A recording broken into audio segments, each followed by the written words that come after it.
Hey, I'm Chris Burkard, adventure photographer, and I'm here with Matt Wild, the winner of the Swiss International Airlines photography workshop with me in Lauterbrunnen Valley. So we're cruising around, checking out waterfalls and everything this beautiful place has to offer. Stay tuned.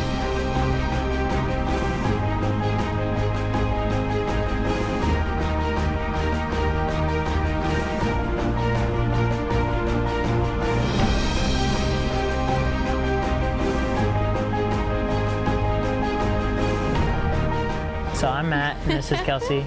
We are in LA right now on our way to Switzerland. A couple months back, I entered a photography contest with Chris Burkard and Swiss International Airlines, and I was lucky enough to be chosen the winner of the contest. So here we go.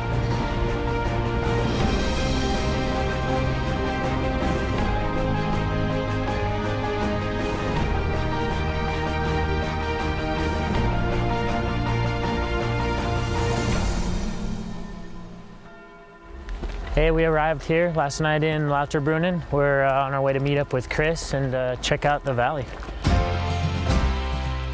We're able to finally be here at the day and have this awesome meetup, which is really exciting. That's kind of what it's all about for me, is using social media as a means of actually having real interactions and meaningful ones, you know, and you can't really get much more meaningful than being on the ground somewhere beautiful, photographing it, telling jokes, and just cruising around an area like this.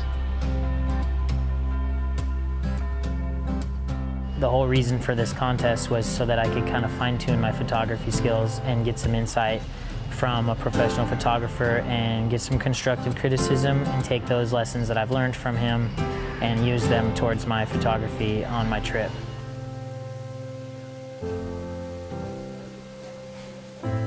I've traveled so much, you know, and obviously it's always kind of a daunting thing to go somewhere new because I feel like it's a different place, a different atmosphere. You don't really know what to expect, and you know, all the time I spent researching and Googling, you know, Switzerland and what it was going to be like, it doesn't really prepare you for what it's actually like when you get there.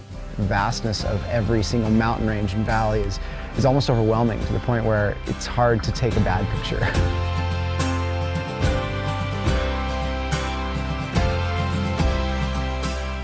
Had these amazing submissions from some really talented people, and it was so cool to see people's reasons of why they want to travel, why they want to come to Switzerland, because ultimately it was the same reason I wanted to, you know, to see all this beauty, and to be able to spend the day with Matt in this area that I had researched so much. It was kind of, you know, a lot of things coming to fruition. And this place is crazy. It's crazy how the water just carves through this valley. It makes such like a cool little slot canyon with like tons of different little waterfalls. The water here is so clear.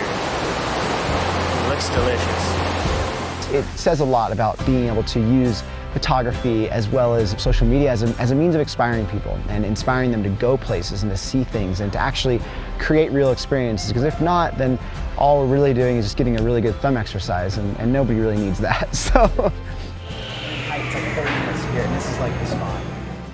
The Jungfrau region was probably the highlight of the trip because of the diversity, really. It's you know, not just the fact that there's the Eiger and there's all these glaciers and Lauterbrunnen and Grindelwald, but it's the waterways and the fact that you can basically mountain bike, paraglide, skydive, you know, like ski and do all this stuff in one day. I've never really been anywhere like it that has this much terrain. And I feel like the people that are here for a reason, and they kind of like, it's almost like a secret that they know about. So I've been trying to tap into that a little bit and understand. And as soon as I got up on some of these mountain passes and these trails, I really saw the beauty of the place. You know, you look down into these valleys, and I guess for me, just getting out hiking, getting some fresh air, you know, seeing the Air Gorge was incredible, and just paragliding through the Lauterbrunnen Valley was probably one of my highlights of my trip. Riding thermals, you know, high up, being able to see the glacier and fog just crawling over the mountains, that's something that I don't think I'll ever forget. So for me, it's been a crazy week and a half, immersing myself in the rivers and the canyons and the food and the people. It's really been one of the cooler places I've ever been. I'm actually excited to see what it's like in different times of year, because all I hear about is how good the skiing is and how amazing it is in the peak of summer. And so it's one of these places that I know I'll be back to.